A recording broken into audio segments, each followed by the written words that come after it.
In this video, we will look at the partial use of the deposit, using an example of a conference of which £1,000 deposit has been paid.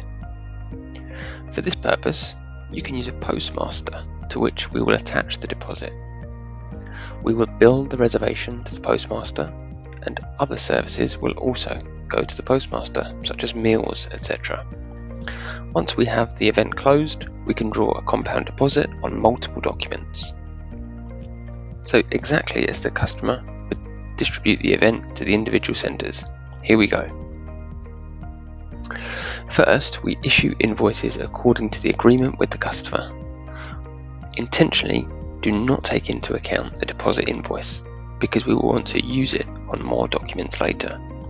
If we build it, then it would be fully offset against the billed items. Make a note of the invoice numbers created.